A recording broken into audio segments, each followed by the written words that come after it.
Elle n'est pas encore terminée, mais on peut déjà dire que l'année aura été très chargée pour la CCI. Entre mobilisation contre la réforme du RUAM, participation au groupe de travail sur l'avenir institutionnel et gestion des infrastructures aéroportuaires, 2023 a été mouvementé et 2024 devrait s'inscrire dans la continuité. Avant de retrouver notre invité, le point avec Valentin Deleforterie et Marianne Chanemès. C'est la manifestation qui a mobilisé le plus de monde cette année. Début mars dernier, entre 6 000 et 9 000 personnes protestent dans les rues contre la réforme du RUAM. Mobilisation soutenue, relayée par la CCI et les autres chambres consulaires, d'ordinaire assez discrètes. C'est difficile et on sait ce que c'est qu'à la fin du mois de ne pas avoir de rémunération. La pression de la rue, appuyée par le blocage des rouleurs, débouche rapidement sur un accord. Une commission spéciale, incluant la société civile, est créée pour faire évoluer le texte. Il va impliquer beaucoup plus d'acteurs, notamment les chambres consulaires, les fédérations patronales, mais aussi une méthode totalement différente d'évaluation des propositions qui sont faites. En première ligne sur la réforme du RUAM, la CCI l'est également lors des discussions sur l'avenir du territoire. La Chambre accueille Gérald Darmanin en juin dernier. Elle participe en parallèle aux différents groupes de travail formés par le ministre. L'initiative doit permettre de faire émerger des pistes de réflexion, mais elle n'accouchera finalement d'aucune avancée significative. Très médiatisés durant la première partie de l'année, les dossiers de la CCI font moins de bruit ces derniers mois, mais ils n'en demeurent pas moins importants. Début 2024, la gestion de l'aéroport de Tontouta fera l'objet d'un nouvel appel d'offres. Grande première pour la CCI, qui n'avait jamais été confrontée à la concurrence en 55 années de gestion de l'infrastructure. Cette gestion s'est faite avec l'intérêt général de l'établissement public de la Nouvelle-Calédonie, qui est la CCI, mais aussi le souci de performance économique des élus de la CCI qui, eux, font partie du privé. Donc on a vraiment un bon équilibre entre performance, intérêt général et à chaque fois comment faire au mieux pour la Nouvelle-Calédonie, pour les Calédoniens et pour les entreprises calédoniennes. D'ici la fin décembre, la Chambre devrait également conclure une convention avec le gouvernement pour accompagner les entreprises calédoniennes à l'export. Ces dernières semaines, David Guyenne a d'ailleurs profité des nouvelles rotations aériennes vers Singapour et Melbourne pour débuter la prospection. Et David Guyenne, président de la Chambre de commerce et d'industrie, est notre invité. Bonsoir. Bonsoir. 509 300 passagers, c'est ce que vous tabliez pour 2023. Avec l'ajout de ces deux nouvelles lignes, quelles sont les projections pour l'année 2024 ? En tout cas, on espère rattraper la situation du Covid et mettre la Chambre dans les meilleures conditions, l'aéroport de la Tontouta dans les meilleures conditions pour affronter son nouveau défi, donc sa nouvelle concession. Et quel est le niveau satisfaisant en termes de trafic de passagers pour un aéroport tel que celui de Nouméa à la Tontouta ? Alors vous savez que avant le Covid, la plateforme était probablement l'un des aéroports les mieux gérés et les plus performants de sa taille dans les Outre-mer et même de la région. Et c'est vraiment notre objectif. Comme le disait votre reportage, nous allons être mis en concurrence et nous avons vraiment le sentiment que la CCI doit continuer à être l'opérateur pour la Nouvelle-Calédonie, pour les Calédoniens, de cet aéroport international, avec des défis quand même qui vont changer. Les nouvelles lignes, c'est aussi une recherche aussi de compétitivité pour se battre aussi contre d'autres hubs, par exemple Fidji, et aussi la nécessité de faire tout notre possible pour que Air Calin s'en sorte et que ce soit aussi un succès pour notre compagnie aérienne. Alors vous disiez que pour la CCI, une nouvelle ligne aérienne qui marche bénéficie directement à l'aéroport international de Nouméa à la Tontouta, mais quels sont les autres facteurs qui contribuent à sa rentabilité ? Il y a la performance interne, la satisfaction. Ce qu'on peut dire, c'est que la CCI peut être fière de son bilan, puisque elle a investi plus de 1 milliard CFP par an dans les 15 dernières années. Et la performance, elle se matérialise par deux indicateurs. Le premier, c'est la compétitivité pour chaque compagnie aérienne d'opérer sur Tontouta. Et le deuxième, c'est le coût de la plateforme sur chaque billet international des passagers. Et ce coût, c'est 3 400 francs.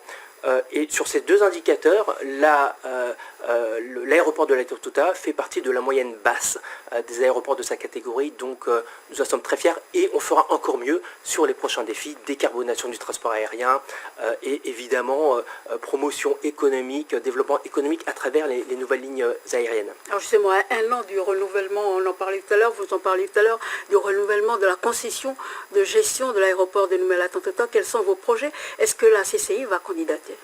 Alors, elle a candidaté et elle va se retrouver face au numéro 1 mondial des aéroports, Vinci Airport. Et pour autant, on y va sereinement parce que d'abord, nous avons un bilan très satisfaisant. Et deuxièmement, nous avons... 55 ans de gestion. Absolument. Et deuxièmement, nous avons des partenaires qui ont le même ADN de développement régional, territorial, à long terme, et notre partenaire sera la Banque des Territoires. Nous sommes convaincus que la CCI fait sens parce que l'aéroport, c'est pas que du trafic aérien, c'est aussi du développement de compétences, c'est aussi de la formation pour les jeunes, c'est aussi, on l'abordera probablement, un développement économique régional qu'on accompagne.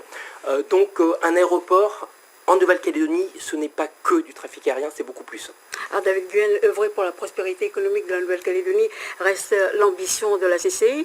Lors de la réouverture de la ligne Nouméa-Melbourne, la CCI a accompagné, comme d'autres chambres consulaires, une délégation du gouvernement. Et quelles opportunités pour les entreprises calédoniennes? Alors nous avons fait deux missions dans la région, la première à Singapour, la seconde à Melbourne. Ces deux missions, elles rentrent dans le cadre de la nouvelle convention que la CCI devrait signer d'ici la fin d'année avec le gouvernement de la Nouvelle-Calédonie et l'État pour être le guichet unique des entreprises calédoniennes à l'export. Nous avons trois ambitions, les grands pays autour du Pacifique, donc Singapour, l'Australie, la Nouvelle-Zélande, les États-Unis, le Japon par exemple, les îles du Pacifique, les pays du Pacifique, le Vanuatu, les Salomon, Fidji, mais aussi les collectivités françaises du Pacifique, Wallis et Futuna et la Polynésie. Un constat, c'est que dans chaque territoire, la CCI est au centre de l'écosystème, connaît parfaitement les entreprises, connaît parfaitement les réseaux, connaît parfaitement comment faire du business. Et donc, notre volonté dans ces missions a été de mettre en place un réseau de CCI pour que les entreprises calédoniennes puissent rayonner, puissent avoir des contrats avec des entreprises de chaque pays, accompagnées par les CCI de chaque pays. Alors nouer des partenariats durables, c'est le sens du projet, et on parle du développement de l'axe Singapour, oui. Nouméa-Papeete, lancé en début d'année, et que vous défendez avec vos collègues de Polynésie française et de Singapour. Quels sont les secteurs prioritaires portés par ce projet? Alors, ces deux missions de Singapour et Melbourne nous ont permis d'avoir des conclusions très fortes. D'abord qu'il faut avoir une démarche une recherche d'efficacité, c'est-à-dire que la CCI ne sera pas l'agence de voyage des entreprises calédoniennes, mais nous allons sélectionner les entreprises qui sont prêtes à faire de l'export et qui répondent aussi à des besoins des entreprises des autres pays. Par exemple, à Singapour, dans les success stories que nous avons, une entreprise a signé un contrat pour développer des aéroports en utilisant de la technologie de drone, des aéroports sur la mer. Une autre entreprise va candidater pour une solution d'intelligence artificielle de l'aquarium de Singapour en 2025. Et donc nous allons les accompagner. Sur Melbourne, on a une autre conclusion assez intéressante, c'est que vous savez que les grands pays, la géopolitique dit que les investissements vont abonder dans la zone du Pacifique pour que les îles du Pacifique soient plus résilientes, pour que les infrastructures du Pacifique soient plus efficaces. Et donc il va y avoir un afflux d'argent dans ces travaux d'infrastructure.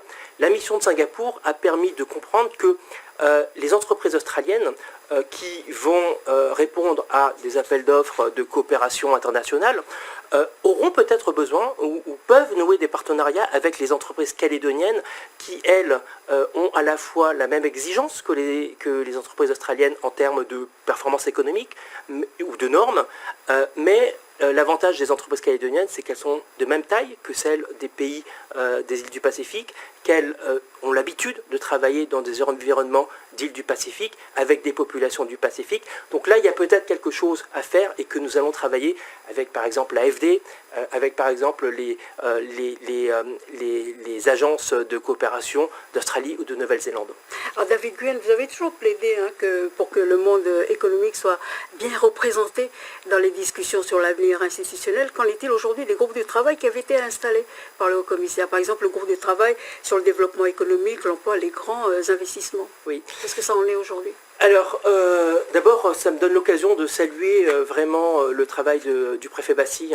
Oui, parce que vous lui avez rendu un hommage assez appuyé. Oui, parce que je pense qu'on est dans une période où chacun doit tout donner pour faire avancer ce pays. Et ces groupes de travail ont fait partie d'un processus, d'une initiative pour justement amener les différents acteurs calédoniens à se projeter, à voir l'avenir. Qu'est-ce qu'on a fait? On a donné des conclusions très concrètes sur les différents termes, donc différents thèmes, développement économique, rayonnement régional, inclusion économique et réduction des inégalités, par exemple. Dans des conclusions, par exemple, nous avons dit la Nouvelle-Calédonie doit pouvoir continuer à s'appuyer sur une monnaie forte et le franc Pacifique adossé à l'euro. D'autres conclusions, la Nouvelle-Calédonie doit attaquer, ou en tout cas s'intégrer économiquement dans la région, d'où ces missions à Singapour, d'où cette volonté de travailler de business, d'entreprise à entreprise, et de citoyen à citoyen, plutôt que de gouvernement à gouvernement. D'autres conclusions, l'inclusion, très important, l'inclusion de l'économie des tribus dans notre économie, comment on peut arriver à intégrer l'ensemble des Calédoniens dans la recherche de prospérité, mais aussi l'inclusion de tous ceux qui veulent venir en Nouvelle-Calédonie pour faire progresser ce pays, pour développer des compétences et développer de la prospérité.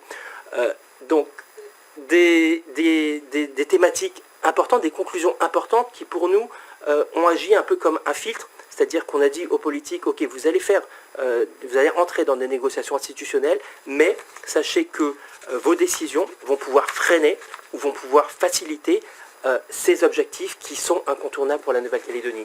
David Nguyen, malheureusement, le temps qui nous est imparti est en train de s'écouler de manière hallucinante. Nous arrivons maintenant aux questions des internautes. La CCI n'est-elle pas complètement dépendante du pouvoir politique? Alors c'est un procès en légitimité qu'on nous a fait notamment lors des groupes de travail ou d'Agissons solidaires et de la commission spéciale. Encore une fois, nous sommes à un moment où l'ensemble, la légitimité qu'on a, c'est le travail qu'on a donné. Le travail qu'on a donné, ce sont 100 chefs d'entreprise, 1000 heures de travail pour faire des propositions. Le travail qu'on a donné, c'est les propositions qui sont sur la table à la commission spéciale et qui, très objectivement, que ce soit dans les groupes de travail ou à la commission spéciale, sont probablement parmi les principales propositions qui sont sur la table pour faire avancer la Nouvelle-Calédonie. Alors deuxième question, ouvrir de nouvelles lignes aériennes est-il vraiment une solution pour relancer le tourisme alors même que le prix des nuitées d'hôtel reste prohibitif, de même que le transport et les activités touristiques proposées? Alors je pense que là, on touche à un autre souci, c'est que ce qu'on dit aussi depuis ces groupes de travail dans ce processus, c'est que les compétences sont trop éclatées, sont trop éparpillées et la Nouvelle-Calédonie n'arrive pas à avoir une vision cohérente. Le tourisme en est un bon exemple. Entre la province, le gouvernement, l'État, aujourd'hui la Nouvelle-Calédonie n'est pas en mesure de structurer sa stratégie touristique de long terme. Et c'est vraiment un point important. La société civile, j'ai envie de dire pourquoi les groupes de travail n'ont pas abouti à ce que l'on souhaitait. C'est parce que dans le processus institutionnel, certains ont voulu refaire les accords de Nouméa d'il y a 30 ans et ont oublié qu'entre-temps la Calédonie a changé. La société civile existe, la société civile a des propositions à faire et on doit travailler avec elle pour que la Nouvelle-Calédonie s'en sorte. Dernière question, David Nguyen, comment justifier les hausses de prix aux Calédoniens quand ces mêmes produits sont bradés à l'export? Alors là, c'est, j'ai envie de dire, des stratégies d'entreprise qui sont, on va dire, indépendantes de notre volonté. Nous, ce que l'on souhaite dans notre stratégie export, c'est que on puisse exporter sur des créneaux compétitifs. On l'a vu, hein, il y a aujourd'hui des secteurs de technologie, il y a des secteurs probablement de construction, d'ingénierie, sur lesquels on pourra être vraiment trouver notre marché dans le Pacifique. Donc cette question, il y a les produits manufacturés, c'est pas forcément le meilleur produit à exporter pour la Nouvelle-Calédonie. David Guen, merci d'avoir accepté notre Est-ce que je peux invitation. juste rajouter un petit message très rapidement? Agissons solidaires, justement, pour comprendre le RUAM, pour comprendre l'action de la société civile, se réunit mercredi à 17h30 à la halle de Ducos, et tous les travailleurs indépendants, tous les entrepreneurs sont bienvenus pour comprendre ce que l'on a fait. Merci David Guen, merci d'avoir accepté notre invitation. Merci.